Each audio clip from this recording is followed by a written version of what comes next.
Entonces le decía yo que el tracto digestivo es extremadamente importante, ¿cierto? Porque hay patologías de cada uno de los sectores, ¿ya?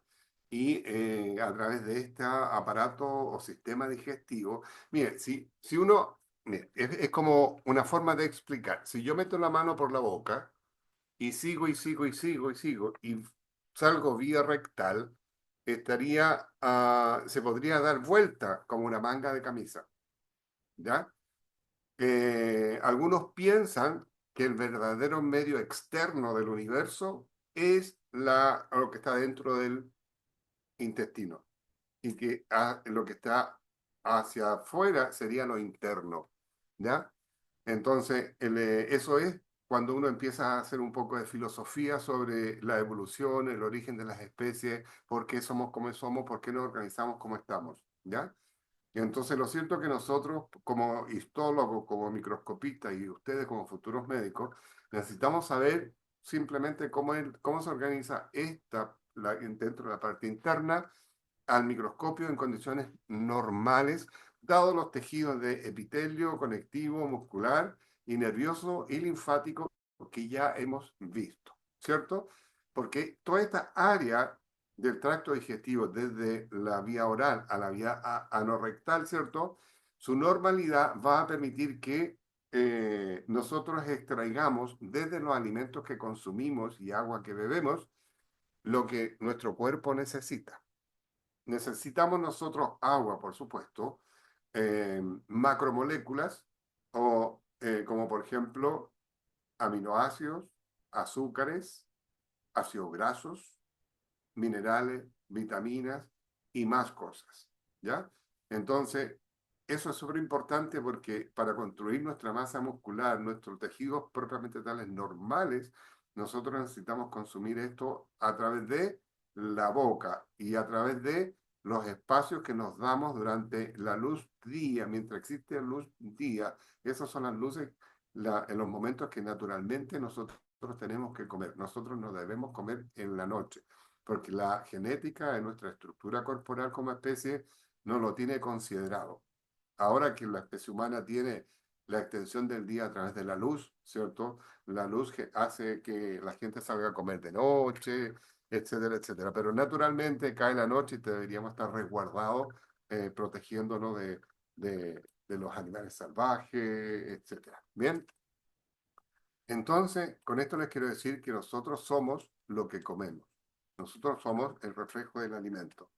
Entonces, fíjense que tienen 20 años, 19, 20, 21 años, jovencitos, iniciando una carrera. Y quizás cuando ustedes terminen su especialidad o terminen la carrera, ya va a haber mucho más información sobre la imagen que estamos viendo en la proyección, ¿ya? En los viajes que se han hecho a la Luna, los viajes que se han hecho a Marte, se toman trocitos de elementos de la superficie y que se hacen los análisis en los mismos laboratorios espaciales y que luego se traen, digamos, a corroborar, digamos, a la Tierra. Y fíjese que lo más cercano a lo biológico que se ha encontrado todo esto son aminoácidos. En Marte, en la superficie de 5 milímetros de superficie de Marte, se han encontrado aminoácidos, alrededor de 200 aminoácidos distintos. Ustedes preguntarán, pero si son veintitantos. De los 200 aminoácidos distintos, pueden ser dextrógiros, levógiros, etcétera, etcétera, solo alrededor de 20 forman proteínas. El resto son aminoácidos no proteínicos, ¿ya? Por lo tanto, es posible pensar que si hay moléculas biológicas en el universo, es posible pensar que hubo vida, quizás. O si lo vemos desde el punto de vista de alimentación, tenemos aminoácidos en Marte, a lo mejor vamos a tener que transportar, ¿cierto? O importar aminoácidos desde Marte para poder nutrir a la población, ¿ya? Todos estos viajes, experimentos, investigaciones que se hacen en el universo, podría irse encontrando, digamos, un sentido práctico, ¿ya? Pero bueno, todavía tenemos hartas proteínas en la Tierra, así que para allá vamos, pero la investigación espacial está teniendo sus elementos de discusión, ¿ya? Entonces, el tracto digestivo el tracto digestivo, mire, el médico, cuando atiende a una persona, a un paciente con problemas del tracto digestivo, normalmente el médico trata de aquí para abajo, se preocupa de ahí para abajo. El médico jamás le mira la boca al paciente. El médico jamás le mira la boca al paciente. Si el paciente viene con un dolor abdominal, ¿cierto? Lado derecho, hipocondrio derecho, flanco derecho, hipocondrio izquierdo, flanco izquierdo, o en la boca el estómago, el esternón, etcétera, el médico jamás le mira la boca. Y a veces los problemas pudieran estar en boca, ¿ya? Porque en esta clase vamos a ver un poco todos los elementos que hay en boca y que su patología, su alteración, su cambio desde lo normal a lo patológico puede generar dolores hasta en la uña del dedo gordo. ¿Ya? Entonces, la vía, el tracto o sistema digestivo empieza en los labios. Empieza en los labios, boca, faringe, laringe, esófago. Esófago, estómago, ¿cierto? Duodeno, bueno, todo lo que es intestino delgado, ¿cierto? Después nos vamos con el intestino grueso, ascendente, transverso y descendente. Y esta región del descendente para ustedes es extremadamente importante también, ¿cierto? Porque hoy día en Chile, sobre todo, la cantidad de cáncer de colon es el pan de cada día en cualquier hospital. El pan de cada día en cualquier hospital. ¿Ya? Entonces, en la clase, la idea es poder,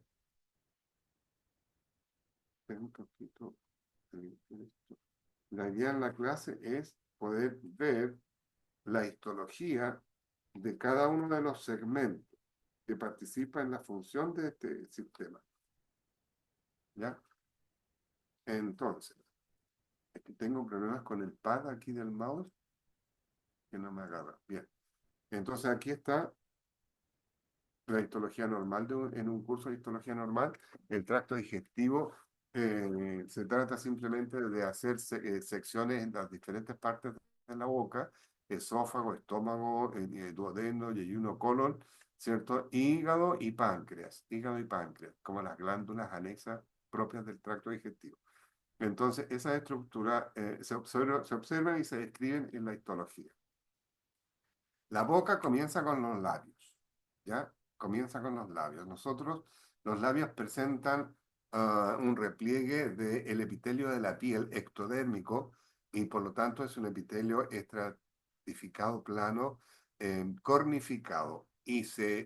¿Por qué el labio es más rojo? El labio es más rojo que el resto de la piel porque las papilas del epitelio estratificado que reviste los labios, presenta mayor vascularización. Entonces, por transparencia hacia el exterior, se ve el rojo de la vascularización de los vasos. Entonces, si yo le pregunto, ¿cómo explica usted el porqué del color rojo de los labios? Entonces la respuesta es porque en el tejido conectivo de la papila epitelial o dérmica, aunque no es piel, de la papila epitelial, ¿cierto? Es más vascularizada y se extiende más hacia la superficie del epitelio, ¿ya? Entonces ahí por transparencia se ve la sangre que fluye. Por lo tanto, cuando uno está acalorado, ¿cierto? Está abochornado, cuando uno está en situaciones de clímax, ¿cierto? Los labios son más rojos. Es por eso que los labios participan mucho en el concepto del enamoramiento, ¿ya? Y tratando de emular esa situación, la cultura humana desde Egipto, o sea, 3.000 años antes de Cristo, quizás, desde Egipto, 3.500, ¿cierto? No sé si los chinos, yo creo que los chinos también, se inventaron pintar la boca, ¿ya? Se inventaron pintar la boca. Y el color que más predomina en el pinte de la boca es el color rojo, ¿ya? Tratando de simular un estado fisiológico que puede ser o que no es, o sea, de alguna manera emular, digamos, una emoción, ¿ya? O esconder que soy capaz de sentir alguna emoción porque está tapada con pintura roja. No sé, cada uno le encuentra una razón a eso, ¿ya? Entonces, en los labios presentan un epitelio estratificado plano, cornificado, con una cornificación muy delgadita, con papilas dérmicas extremadamente vascularizadas y altas que hacen que se transparenten hacia el exterior y el exterior se vea entonces de color rojo.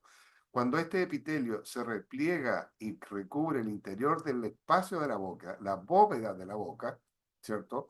Va a reflejarse también en el montículo generado en la base del estomodeo boca primitiva para revestir la lengua, ¿ya? Entonces, todos estos son epitelios provenientes del ectoderma, ¿bien? Entonces, y aquí, como ustedes ven, ¿cierto? La boca es húmeda, de los labios al interior, la boca es húmeda. Entonces, el epitelio que se relaciona con su tejido conectivo en esos sectores ya pasa a ser una mucosa, es la mucosa oral. Usted le abre la boca, no, es que yo soy médico veterinario por profesión inicial, entonces yo le abro la boca al perro, yo le abro la boca al gato, yo le abro la boca al ratón, a la rata, al caballo. Entonces ustedes al paciente le van a decir, por favor, abra la boca, ¿ya? Para que se entienda el por qué la confusión, ¿ya? Bueno, entonces usted le dice al paciente, abra la boca, ¿ya? Y usted va a ver el color de la boca, ¿ya? De las paredes, de la mucosa oral, mucosa oral. Tiene que haber una integridad estructural en el color. Si está muy roja, puede ser una hiperemia, ¿ya? Si está muy pálida, puede ser una anemia. Y luego tiene que ver la integridad. Si hay pápulas, hay ampollas, ¿ya? Hay úlceras, laceraciones, tumoraciones, todo ese tipo de cosas las tiene que ver dentro de boca con una buena lámpara. Llega hasta la úvula, la campana y las amígdalas, ¿ya? En esa observación. Ujú. E incluso puedo aprovechar una paleta de palo para bajar la lengua y poder mirar más en la profundidad de la bóveda oral, ¿ya? Pero el epitelio que reviste todo eso, ¿cierto? Cuando entra a boca, se húmeda, pierde la porción cornificada. Entonces, tanto el paladar duro, paladar blando arriba, las mejillas laterales, ¿cierto? Y la base de la boca, incluida la lengua, es un epitelio estratificado plano, ¿ya? Que en conjunto con su tejido conectivo forma la mucosa oral, la mucosa oral. Y en esta mucosa oral, en esta boca, se generan los dientes. Los dientes también tienen un origen embrionario en asociación del tejido ectodérmico con las células de la cresta neural, que van a formar los odontoblastos. ¿Ya? Odontoblastos. Aquí vamos, por ejemplo, a la histología del labio. Aquí tenemos un labio. ¿Ya? Esta es la parte del bigote. ¿Ya? Aquí están las estructuras pilosas. El bigote, el pelo, folículo piloso, ¿cierto? Y aquí entonces arriba sería una piel normal, piel, epitelio estratificado plano, cornificado, con estructuras pilosas, bigote, ¿cierto? Y con glándulas sudoríparas y sebáceas. Luego el labio tiene el tejido conectivo clásico bajo el epitelio, ¿cierto? Y luego es la musculatura esquelética, ¿cierto? Aquí los músculos orbitales de la boca, la musculatura esquelética porque es voluntaria. Y luego, en la parte interna, en la parte húmeda, ¿cierto? Estamos acá. ¿Se fija? Pierde la estructura, ya no hay glándulas en el labio, la porción del labio, porque aquí arriba, en la superficie transparente roja de los labios, no hay secreción sebácea ni secreción sudorípara, ¿ya? Entonces, pero sí, esas regiones se pueden mantener húmedas por la presencia de glándulas, ¿ya? La presencia de glándulas exocrinas, ¿cierto? Que pueden ir desembocando por conducto en distintas regiones para humedecer la superficie al interior de la boca. Ujú. Pero aquí al interior, cuando ya la superficie es húmeda, el epitelio estratificado plano, no conificado, más el tejido conectivo denso, irregular inmediatamente debajo, forman la mucosa oral que le hablaba recientemente. Después de ese tejido conectivo, lo denso del tejido conectivo se hace variable. Puede ser más denso o puede ser hacia laxo, ¿ya? Y gran cantidad de vasos sanguíneos, por supuesto. Aquí está la mucosa oral, por ejemplo, la estructura del labio. ¿Se fijan? Mire, este es el epitelio de los labios, ¿ya? Y está levemente cornificado. Y aquí están los vasos sanguíneos de las papilas. Muy, muy bajo el epitelio, ¿cierto? Hay mucha vascularización, lo que permite explicar el color de los labios, ¿ya? Aquí está, cuando ya pasamos a la región húmeda, se fijan que la porción escamosa se pierde, ¿ya? Y tenemos células planas que también se desprenden por descamación. El estrato espinoso y el estrato basal y el tejido conectivo, ¿ya? Con vasos sanguíneos. ¿Ya? Aquí está. Dentro del diente, yo les voy a indicar un poco, hacer un dibujo, mire. Cuando se va a hacer un diente, vamos a poner negro, ¿ya? Esta es la mucosa oral, ¿ya? Imagínense que de los dientes lo vamos a dejar liso y vamos a construir un diente, ¿ya? Aquí vamos a tener el epitelio de la boca. Viene ese epitelio de la boca, que es un epitelio estratificado plano, no cornificado. Entonces, donde se va a formar el diente, ya este epitelio se invagina en el tejido conectivo. Quiero decir, viene el epitelio aquí, se invagina en el tejido conectivo y sale, ¿ya? Y sale. Entonces, ese epitelio estratificado baja, baja, encuentra los vasos sanguíneos, intenta alejarse y regresa a la superficie. En esa condición, aquí llegan las células de la cresta neural. Tengo problemitas con el mouse. Ahí sí. Vale. Entonces, llegan las células de la cresta neural y se depositan aquí. Y la interacción de todos estos conjuntos de células, ¿cierto? Van a generar que aquí esta porción vaya generando una estructura de diente, ¿ya? Y esto crezca y crezca y crezca y crezca, formando una raíz, un cuello, no puedo mover el mouse, una raíz, un cuello y una corona. ¿Se fija? Entonces así se forma el diente. ¿Ya? Así se forma el diente. A partir de un epitelio oral. Una mucosa con un epitelio oral, que es un epitelio certificado plano no cornificado. ¿Qué tenemos aquí? Fíjense. Aquí. Entonces aquí estaría la raíz del diente como la pulpa del diente. Entonces se van depositando una serie se va depositando una serie de matriz extracelular con colágeno tipo 1 asociado a sales de calcio y fósforo, que no es igual a la hidroxiapatita. Entonces, se va generando la raíz del epitelio que le va a dar origen a la sustentación de este diente. Luego, fíjense que si miramos desde afuera, la parte blanca del diente está dado por el esmalte, ¿ya? Después, la estructura preformada para el esmalte en otra organización histológica es la dentina, con gran cantidad de canalículos. Y esta dentina tiene otras formas de células que construir, ¿ya?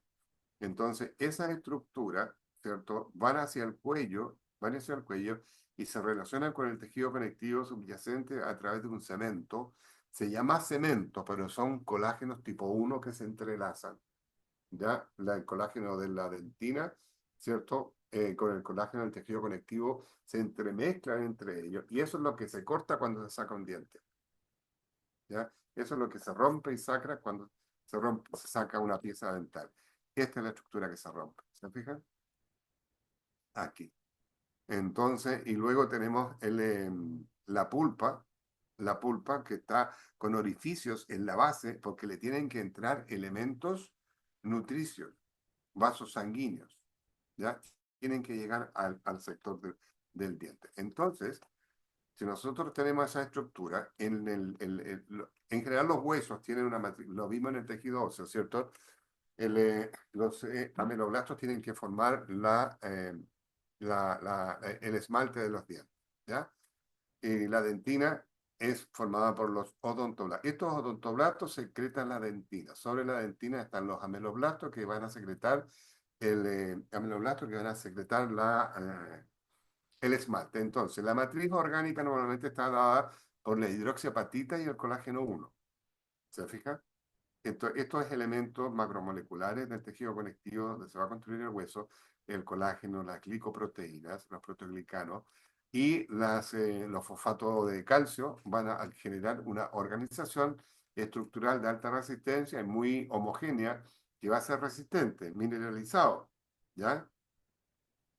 Y de esa manera se produce la calcificación del tejido ameloblástico, la calcificación del tejido de la dentina, y como son elementos celulares que tienen que seguir intercambiando nitrógeno, oxígeno, alimento, etcétera, y no pueden haber vasos sanguíneos, los citoplasmas hacen canalículos, ¿ya?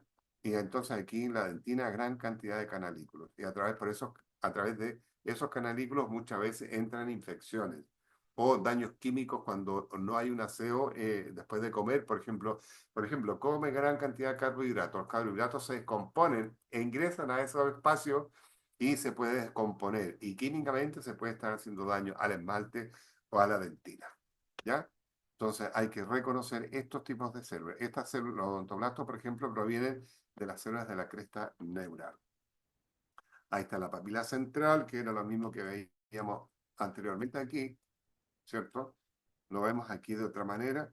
La papila, los odontoblastos, la dentina, los ameloblastos y el esmalte. ¿Ya? Ahí está. Entonces, a la estructura rígida del diente, lo que se destaca en un adulto, ¿cierto? Es principalmente la parte de la, del esmalte del diente, la parte blanca que se ve, ¿ya? Aquí está. Fíjense la cantidad de canalículos que tiene la dentina, el esmalte y la dentina, ¿ya? ¿Ya? Esas prolongaciones o canalículos donde fluyen, digamos, prolongaciones citoplasmáticas, también los dentistas le llaman fibrillas de Toms, ¿ya? Ujú. Y bueno, esto se, se dice que puede cambiar su actividad, ¿ah? Con una regulación de cada 7 días. Entonces, cada 7 días se puede cerrar o se puede abrir y por lo tanto se abre a la posibilidad de contaminación con agentes químicos o infecciosos virales para generar una destrucción del esmalte o la dentina. Ujú. Ahí está, fíjense, la dentina. A este lado tenemos la encía, ¿cierto?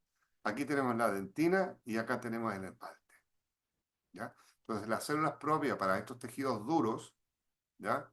En la encía tenemos el epitelio y el tejido conectivo, y el cementante, que es colágeno, ¿ya? Entonces, está la dentina por la parte interna del diente, ¿cierto? Y dado organizado por los odontoblastos, cuyo origen son los celos de la cresta neural. Y hacia afuera, la parte blanca de los dientes, ¿cierto? Lo que se expone hacia el exterior, desde la corona, ¿cierto? Es en los ameloblastos que construyen el esmalte. Y ahí tienen que generarse los sistemas con canalículos. Ujú. Ahí está el cemento, que son fibras de colágeno. El centro del diente. Fíjense, aquí están el núcleo de los odontoblastos, y aquí están las prolongaciones citoplasmáticas formando estos canalículos o fibrillas de Toms, que les mencionaba, que le gusta más a los dentistas, ¿ya? Y ahí está formándose la dentina entonces. Y ahí está la célula con su núcleo y la primera parte es donde está haciéndose la matriz de la dentina, ¿ya? Aquí está entonces ya la dentina definida, construida, rígida, dura. Y fíjense que donde están los odontoblastos que generan estos canalículos, hay gran cantidad de tejido medular del hueso y es altamente vascularizado. Ujú. El paladar duro, o sea, arriba. Si yo pongo la lengua arriba, estoy tocando esto, un epitelio estratificado, plano, cornificado. La cornificación es variable. Normalmente en el ser humano no existe en el paladar duro esta cornificación, ¿ya? Pero se ha visto en aquellas comunidades humanas donde se es principalmente vegetariano, el paladar, que es el lugar donde se puede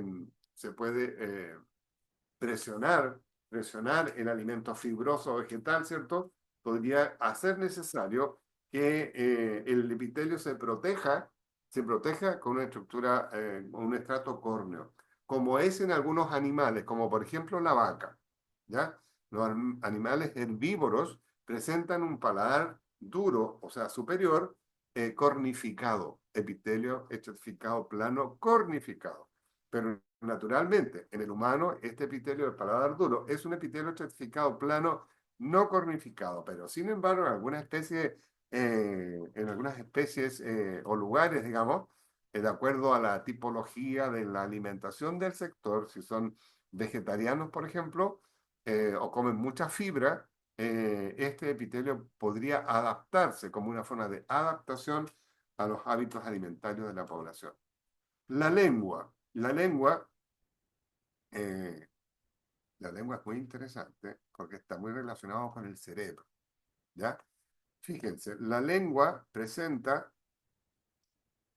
aquí, la lengua presenta una cubierta con un epitelio estratificado plano, no cornificado, pero un epitelio con bastantes estratos, ¿ya?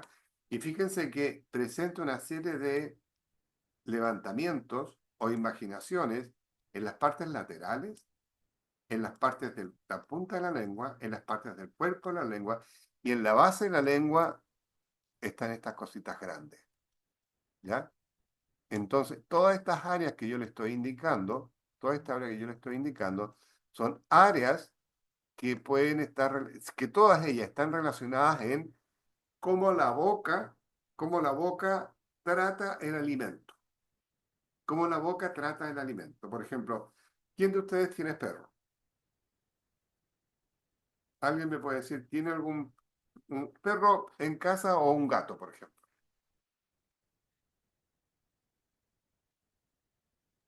Eh,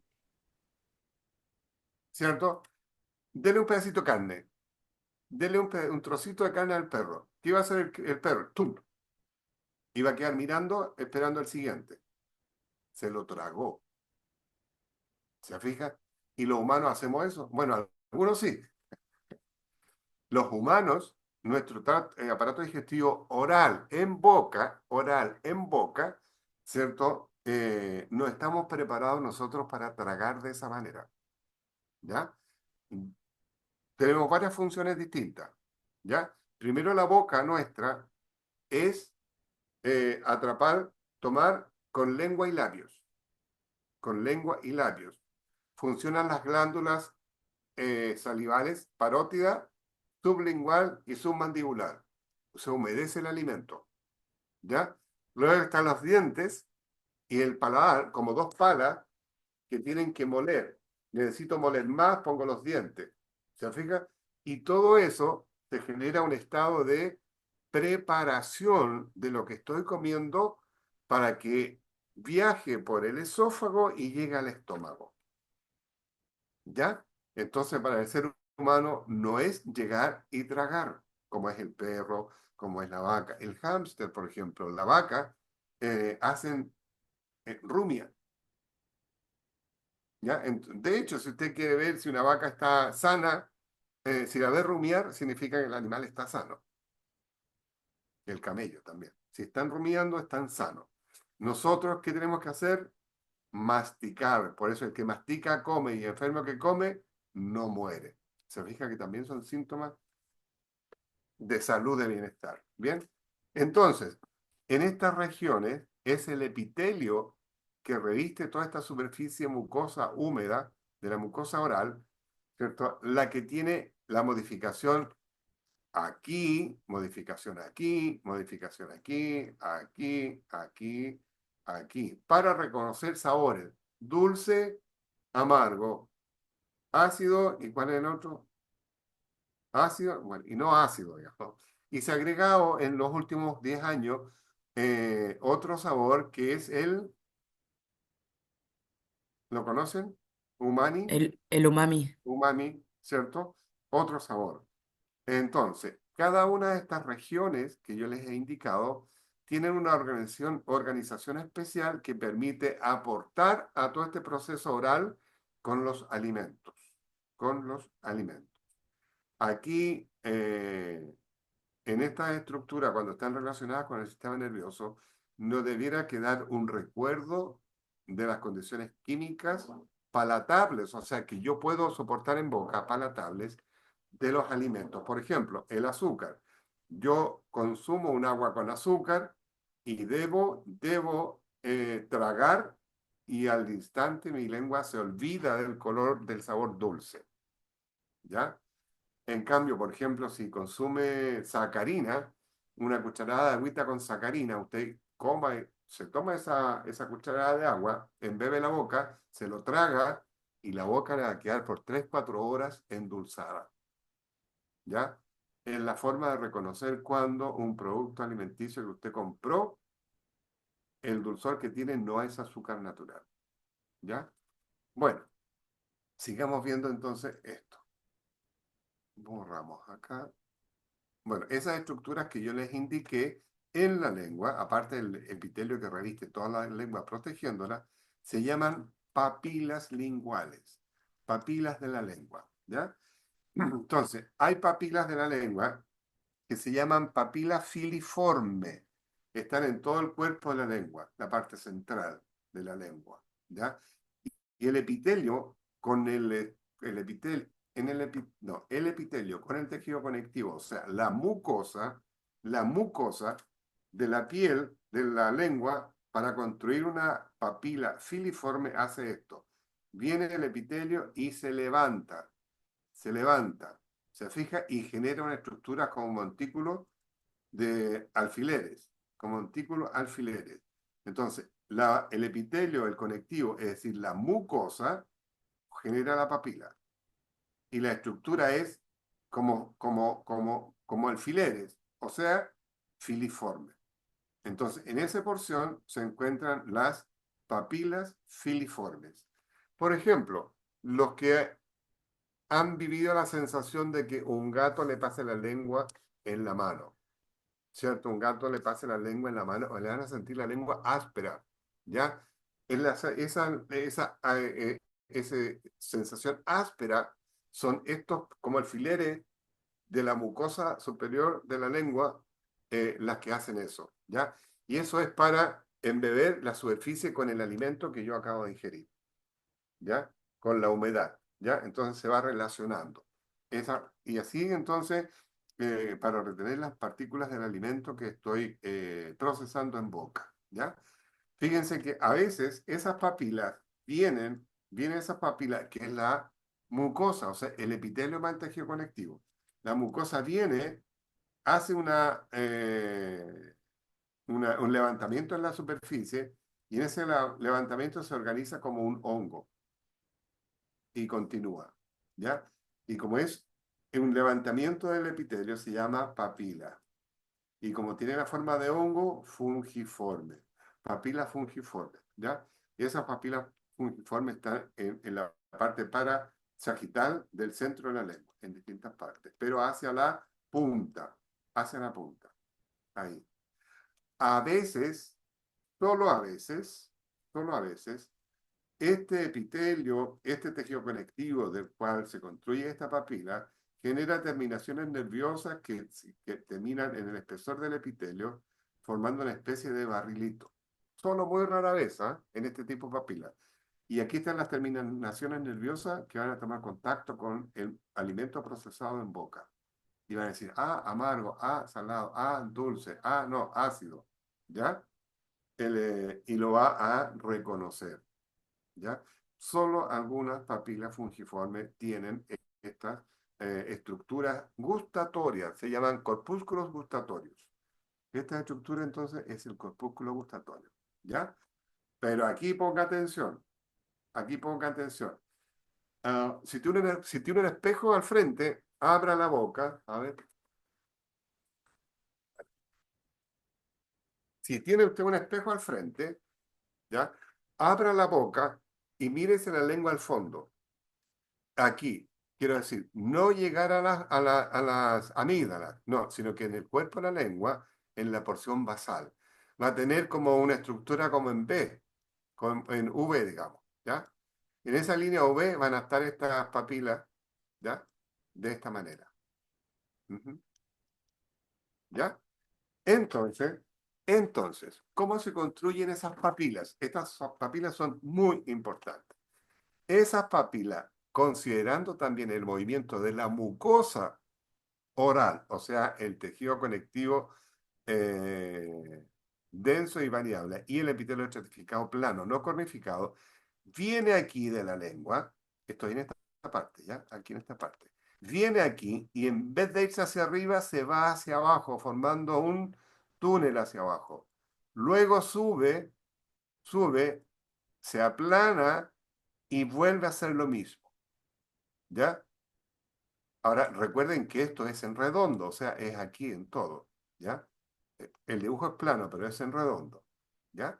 Entonces, aquí se genera esta forma de la papila por una invaginación de la mucosa, invaginación de la mucosa, ¿ya? Y como es en redondo, se llama papila circunvalada, papila circunvalada. ¿Y qué ocurre aquí? Aquí ocurre lo siguiente. Fíjese que el sistema nervioso mucho sistema nervioso llega aquí y construye las papilas gustatorias aquí. Aquí construye las papilas gustatorias. A ambos, o sea, digo yo a ambos lados, pero es en circular. Aquí. ¿Se fija? Aquí. Entonces, ¿y qué es una papila? ¿Qué es una papila gustatoria? Un corpúsculo gustatorio es la terminación nerviosa, un axón, ¿ya? Y aquí una serie de células de sustento. ¿Ya? Y estas células de sustento se organizan así como un barrilito, ¿ya? Para darle apoyo y sostén a la terminación nerviosa, ¿sí? Y por eso se llaman corpúsculos. Pueden ser 2, 3, 4, 5 variables. Yo no sé si es constante, pero siempre yo he visto, no sé, 8, por ejemplo, ¿ya? Pero ahí se pone en la lateral, pero recuerden que esto es tridimensional, por lo tanto esto es circular.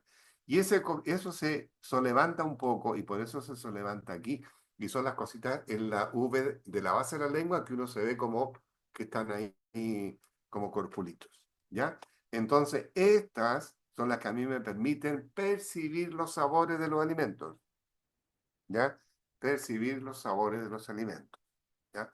A veces, por ejemplo, el alimento, nosotros estamos masticando el alimento, ¿cierto? Estamos masticando el alimento y por eso es importante que el alimento pase por boca, ¿ya?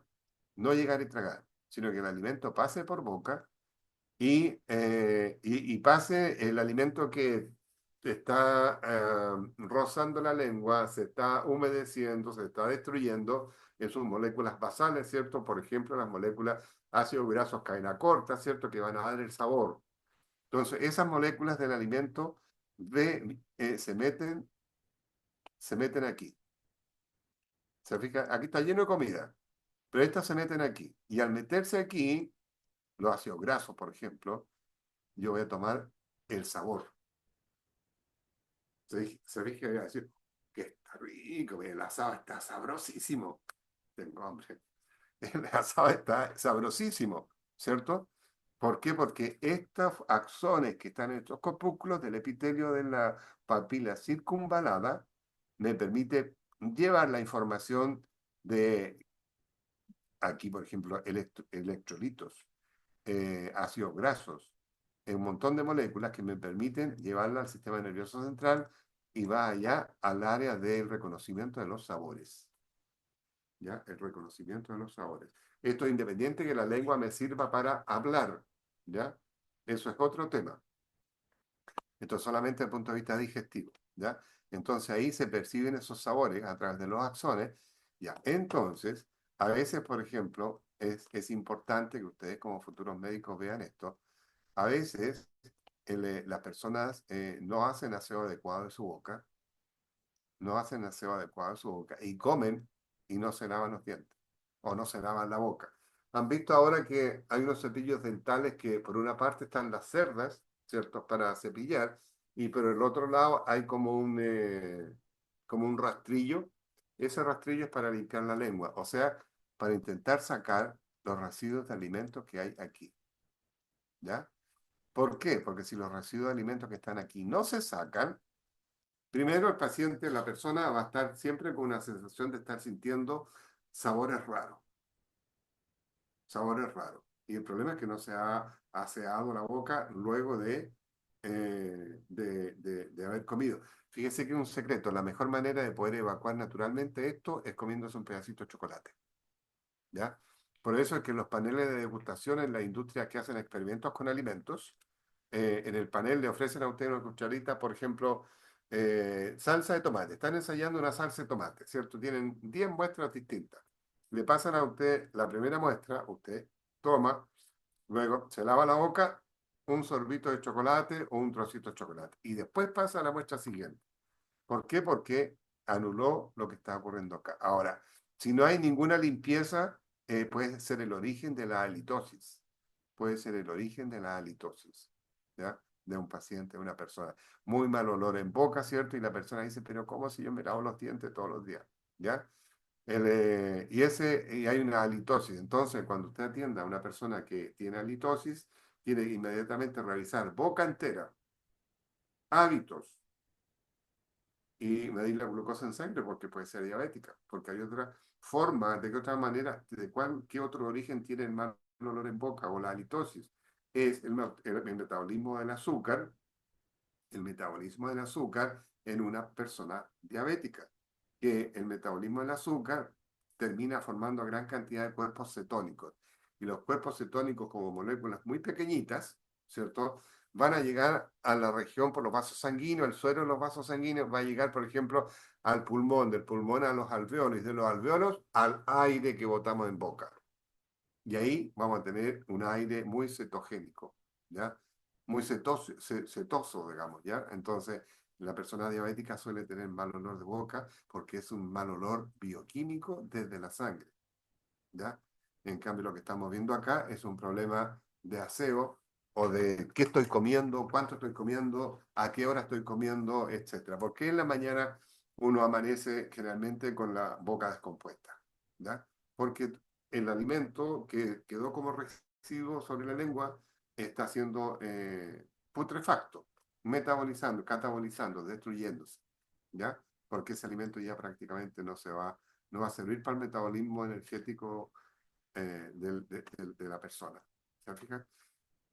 Entonces, veamos esto. Voy aquí, a ver, limpiar esto. Entonces, se fijan, jóvenes, que si usted va a atender a un paciente, siempre revise boca, los dientes. A veces las personas tienen vergüenza de decir que le falta una pieza dental, que está fracturada, que necesita tratamiento de conducto, que no ha podido ir al dentista. Todos pasamos por situaciones similares en nuestra vida, por nuestra familia. Así que eh, nunca dejen ir a un paciente sin antes haberle visto la boca con detalle. Aquí están las papilas, ¿cierto? Ah, hay otras papilas que son las foliadas, ¿ya? Las papilas foliadas. Estas papilas foliadas se encuentran lateralmente en la base de la lengua. Estas papilas foliadas, fíjese que son extremadamente abundantes en conejos. Es raro, ¿ya? Pero en conejos son extremadamente foliadas. En cambio, en el humano son escasas. Escasas. ¿Y cómo se construyen estas papilas foliadas? Bien, se construyen de la siguiente manera. Aquí. Viene el epitelio, se levanta, ¿ya? Perdón. Viene el epitelio, se baja, se levanta, llega a la cima y vuelve a hacer lo mismo, ¿ya? Pero la lámina basal del epitelio que construye esto, la lámina basal del epitelio que construye esto, hace esto. El color que voy a poner ahora es el rojo de la lámina basal, ¿ya? Voy entonces, mire. El epitelio, la lámina basal hace esto aquí. eh, Aquí. ¿Se lo fija?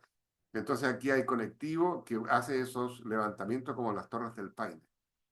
Ahí. ¿Se fijan? Y esto es todo epitelio. ¿Ya? Esa estructuración es propia de las papilas foliadas. Y estas también tienen gran cantidad de folículos, de corpúsculos gustatorios. ¿Ya? Y son de posición, digamos, laterales. aquí. Las papilas foliadas, entonces. Entonces, aquí están cómo se distribuyen las papilas foliadas laterales, ¿cierto? Aquí están recuerden que la inervación es muy especial porque hay inervación para el movimiento de la lengua, motora, ¿cierto? Y la inervación gustatoria. Ujú. Aquí está entonces, mire, el epitelio estratificado, cornificado con las papilas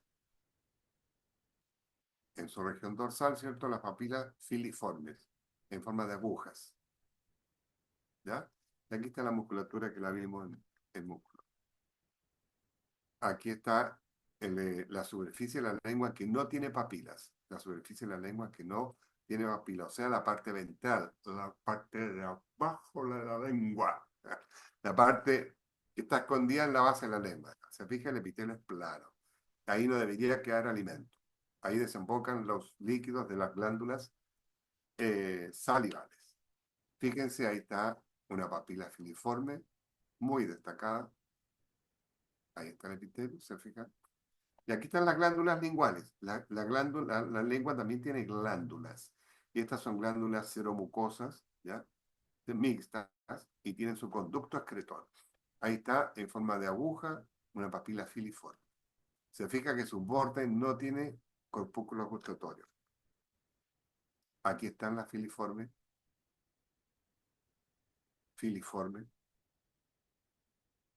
en forma de hongo. Y esta en forma de hongo, aquí tiene una... Se fija, si yo la dibujara como le dibujé delante, le dibujaría esto así. La lámina basal, ¿cierto? Y va aquí y se construye el hongo, aquí. Y después continúa. Y aquí están los corpúsculos gustatorios. ¿Ves? Algunas papilas fungiformes, porque parecen hongos, eh, tienen corpúsculos gustatorios. Y aquí está la misma a mayor aumento que parece honguito. ¿Se fijan? Aquí está la circunvalada. Esta es la que se forma cayendo. Aquí cae sobre el corion, sale y hace lo mismo. Pero esto es en redondo. Y ahí están los corpúsculos gustatorios. Mira, ¿ves? A ambos lados. ¿Ya? Y aquí es donde se puede reunir, juntar el alimento y descomponer y generar mal olor de boca por deshacer. Aquí está lo mismo, pero en un esquema, ahí está la realidad. Este es el epitelio de la boca. Ahí está un dibujito, ¿cierto? De los corpúsculos gustatorios, el epitelio, el tejido conectivo de la base, los corpúsculos gustatorios. Aquí están las células que forman el sostén del corpúsculo gustatorio. Estoy en esta estructura. ¿Se acuerdan que yo les decía que estaba aquí el axón desnudo, ¿cierto? Soportado por una serie de células somáticas epiteliales, que son las células de sostén. Y aquí están los núcleos de las células de sostén. Un otro corpúsculo, etcétera, etcétera. Aquí están, y los núcleos son de las células de soporte que le llaman. Aquí está también lo mismo. Y aquí están las otras formas. ¿Se fija? Esto que parecen las torres del Paine, aquí, son las foliadas, las papilas foliadas. El epitelio de la lengua, ¿cierto? Las partes que no tiene corpúsculos, la musculatura estriada y las glándulas linguales, glándulas linguales. Aquí están las glándulas de la lengua y la musculatura estriada esquelética. Luego de la boca viene el esófago.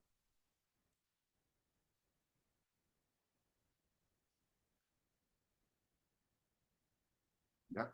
Viene el esófago. Vamos camino hacia abajo, entonces ya molimos el alimento, lo dejamos molido, húmedo, ¿cierto? En pequeñas partículas y lo vamos a tragar. Entonces, al tragarlo va a pasar por el esófago. O sea, el esófago es un conducto que permite el paso del alimento desde la boca hasta el estómago. siempre hay que recordar que es un conducto, ¿ya? Entonces, un conducto, imagínense el conducto, ¿cierto? Se puede romper, se puede fracturar, se puede perforar, se puede ulcerar, se puede infectar, ¿ya? Y todo eso tiene nombres para las patologías del esófago. Por eso es importante que ustedes conozcan la histología del esófago normal, sin patología. Primero, es un tubo que se encuentra en el mediastino, ¿cierto? Y da a la cavidad torácica. Por lo tanto, si tiene cavidad torácica, tiene una porción externa que da a la cavidad que está relacionada con las serosas o adventicias. En el tercio superior, el esófago se relaciona con la musculatura de la región. Por lo tanto, ahí tiene adventicia, pero cuando cae a la cavidad torácica, ya tiene mesotelio que lo reviste por fuera, ¿cierto? De cavidad visceral, y una serosa, que aquí está en verde. Bien, aquí está. El esófago es un conducto que tiene un lumen. Si no pasa nada por el conducto, o sea, no estoy comiendo nada, el lumen puede ser muy laberíntico, ¿ya? Si pasa algo, un alimento, ese lumen se expande por la presencia del objeto alimentario, ¿ya? Entonces el esófago tiene que tener una estructura de tejido que le permita expandirse, o si no, va a quedar ahí y nos vamos a atorar y nos podemos morir. Entonces, fíjense, esto es muy particular en este conducto. Está el lumen, está el epitelio, que es un epitelio estratificado plano, no cornificado, donde las células de la superficie del epitelio son verticales. Las células planas de la superficie del epitelio están en la dirección en la que debe transportarse el alimento, o sea, en vertical. Luego está el tejido conectivo, o sea, el epitelio, el tejido conectivo forma la mucosa. La mucosa. Entonces, cuando termina en profundidad hacia afuera la mucosa, se encuentran este manojo, esta estructura de tejido muscular, tejido muscular, ¿ya? Y ese muscular se encuentra muy cerquita del epitelio y del conectivo, y por eso se le llamó tejido muscular de la mucosa, tejido muscular de la mucosa. Entonces, tenemos el epitelio, el conectivo y este tejido muscular. Los tres componentes forman la mucosa del esófago. Los tres componentes forman la mucosa del esófago. Entonces, debajo de esa mucosa está este tejido conectivo con gran cantidad de glándulas del esófago, porque el esófago es un conducto húmedo. Imagínense que estuviera seco. Habrían úlceras, lesiones cada vez que yo como, sangramientos quizás, cánceres, etcétera. Por lo tanto, para que no ocurra eso, tiene que estar lubricado. Y se lubrica con una solución cero mucosa o mucocerosa, mejor dicho. ¿Ya? Aquí las glándulas que van a humidificar el interior de la mucosa o la mucosa del esófago son glándulas mucocerosas, o sea, con secreción mucoide y con secreción serosa, ¿ya? Mucocerosa. Y esas glándulas se encuentran principalmente en la submucosa. Submucosa, o sea, debajo de la mucosa está la submucosa, aquí. Y en esta región submucosa se encuentran estas glándulas cuya secreción es mucocerosa. Aquí está. Fíjense entonces, aquí está el epitelio estratificado, ve que las líneas de la lámina basal y la superficie no son paralelas, por lo tanto es un epitelio estratificado real, donde las células de la superficie plana se disponen en el eje vertical del conducto. Luego está el corion o lámina propia, y aquí estarían dispuestas la muscular de la mucosa. Todo eso sería la mucosa. La muscular aquí no está teñida, por eso no se ve con detalle. Entonces, y aquí abajo estaría la submucosa. En esta submucosa se encuentran las glándulas mucosas que tienen alguna porción serosa. Aquí está el esófago que está sin pasar alimento. ¿Se fija? Aquí se ve bien la muscular de la mucosa. Aquí está bien la muscular de la mucosa. ¿Se fija? El epitelio tiene un montón de estratos, mire. ¿Ya? Entonces es un epitelio estratificado plano no cornificado. Ahí está estirado y aquí está plegado.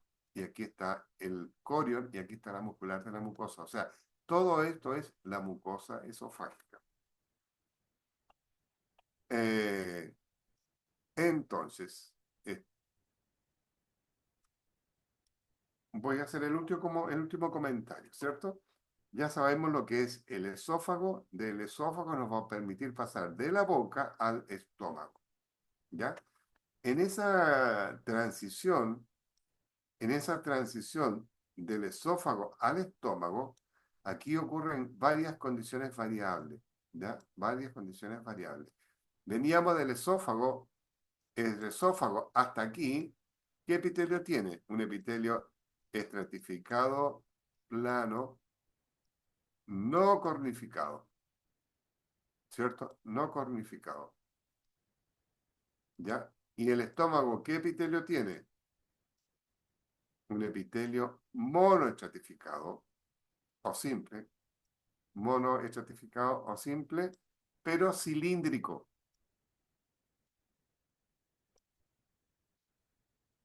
cilíndrico. ¿Se fija? O sea, de aquí a un epitelio estratificado plano, ya vieron la cantidad de estratos que había, vamos a caer al estómago, donde el epitelio drásticamente tiene que caer a un epitelio cilíndrico. Un solo estrato y de forma cilíndrica. ¿Te fijas? Aquí, la capa muscular que musculaturaliza en el ser tercio que va a alcanzar el estómago, ¿cierto? Aquí se ensancha y se ensancha el tejido conectivo. Y aquí forma una estrechez, ¿ya? Y ese tejido conectivo que forma esa estrechez, ahí se llama cardias. Cardias. Cardias. ¿Ya? Entonces, en esta región del cardias a veces puede haber una reducción en la cantidad del tejido conectivo de la mucosa o de la submucosa, ¿ya? Y ese cardias, en vez de estar funcionando ahí como un verdadero esfínter, se puede relajar. Y al relajarse, parte del contenido ácido del estómago va a subir por el esófago y nos va a generar acidez, malestar, y también pueden haber úlceras esofágicas en la región o úlceras en la región del cardias. E incluso puede pasar a cáncer. Incluso puede pasar a cáncer. ¿Ya? Sin embargo, en otra oportunidad, ese mismo esfínter se hace que la musculatura de la zona se refuerce y en vez de dilatarse, eso se contraiga. Y el cardias va a estar cerrado y cada vez que viene el alimento por el esófago, le va a ser difícil pasar y la persona se va a atorar. Va, por ejemplo, salió a comer una noche, ¿cierto? Y estaba cortando un trocito de carne muy sabroso, un asado a la parrilla de vacuno, ¿cierto? De plateada. Ahí lo estaba cortando, un trocito chico, se lo echa a la boca, lo mastica y lo traga. Y por ese motivo se le contrajo la musculatura de la región del cardio. Y eso no va a pasar, y entonces usted se va a parar porque está sin poder respirar y tienen que hacerle la maniobra de la compresión torácico-abdominal. ¿Se fija? Y botar el trozo. No hay que tener vergüenza, ¿eh? No hay que tener vergüenza. Si me estoy atorando, grito, pataleo, rompo la copa, la tiro lejos, no sé, pero no puede tener vergüenza en hacer cosas, ¿ya? Entonces, ese esfínter se puede contraer, ¿cierto? Cuando usted traga y se va a atorar, ¿ya? Recuerden que toda esta pared tiene submucosa y en la submucosa corren nervios, ¿ya? Y si corren nervios significa que el sistema nervioso cabeza se está relacionando con el lugar y puede haber un estrés, por ejemplo, puede haber una preocupación, medicamentos que se estén tomando que van a condicionar el estatus contráctil de la musculatura del cardio. Y uno sale a comer tranquilamente, ¿cierto? Y por el remedio que se toma en la mañana, tiene este problema acá, ¿ya? Es muy frecuente. De hecho, a mí me pasa, por ejemplo, a mí personalmente me pasa eso con mire, no sé si es el tipo de arroz, pero de 100 arroz graneado que me como, con 3 de ellos, la primera cucharada y después ya no puedo y no puedo y no puedo hasta que ya me voy o pido que me pongan tallarines, ensaladas, cosas así. Pero es complicado, es complicado. ¿Me espera un segundito, por favor? Anaís, dígame. Estoy en una clase, sí. Pero dígame, a ver si es cortito. Eh, mire, estoy en 5 minutos para allá. ¿Ya? Ya, ya. Gracias, chao, chao. Gracias. Tengo que ir a firmar unos documentos eh, para que avancen unos trámites que estamos haciendo. Bueno, entonces, esa región de contacto, de continuidad del esófago con el estómago, se llama cardias, ¿ya? Cuando ese cardias se comprime e impide o dificulta el paso del alimento, yo me atraganto, ese engrosamiento conectivo del cardias se llama acalasia, acalasia, achalasia, acalasia.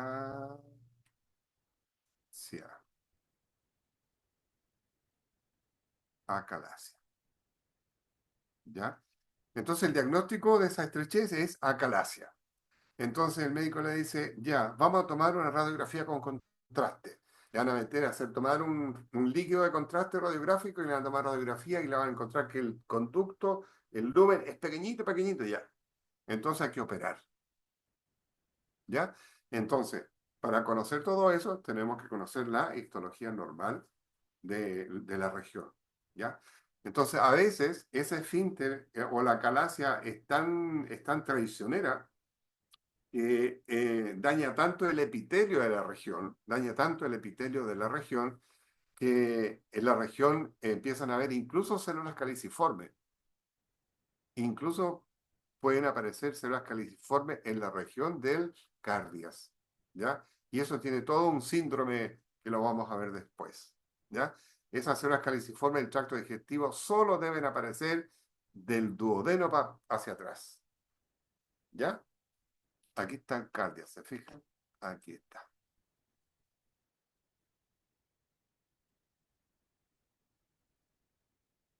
Aquí está. Fíjense, lo último que vamos a ver, mire, aquí está el esófago, que es un epitelio estratificado plano no cornificado.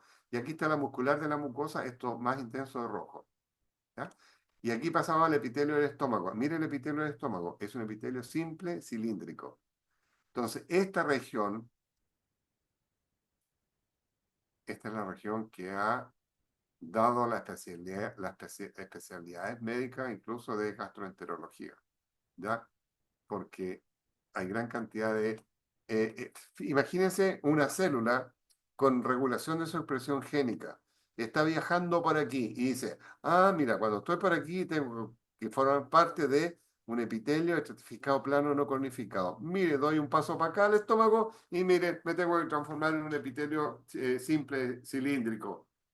Entonces, ese cambio de regulación de la expresión génica genera mucha vulnerabilidad genética a las células epiteliales del sector, porque son las mismas células epiteliales. Pero el hecho de cambiar tan drásticamente su organización, su altura, su forma, etcétera, le deja que haya mucha vulnerabilidad en la regulación genética de su expresión en las células regionales. Entonces, eso que ocurre en esas células se llama metaplasia. Cuando cambia abruptamente un epitelio en otro tipo de epitelio, la conjunción de ellos se llama metaplasia. Entonces, esa metaplasia generalmente se asocia a un estado patológico, ¿ya? Entonces aquí se le pone la metaplasia y se le suma el nombre de la patología. Puede ser un cáncer metaplásico del cardias, puede ser una úlcera metaplásica del cardias, eh, una hemorragia, el esófago también se puede diverticular, sacar ventanitas para los lados, perforarse, etcétera.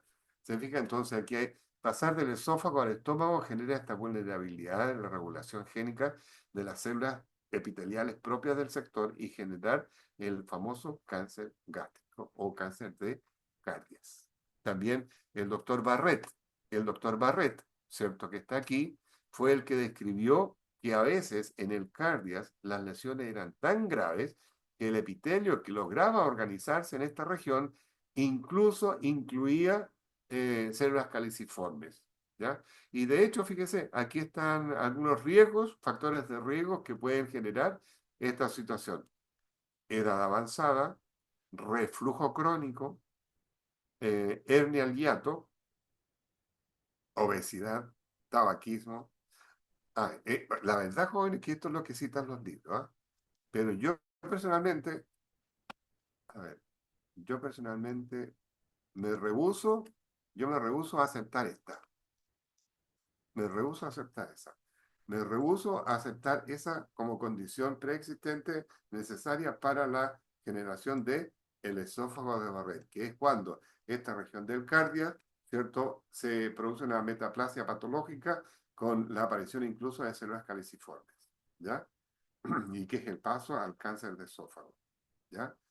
Eh, mire, esto quizás tampoco debería estar como precondición, ¿ya?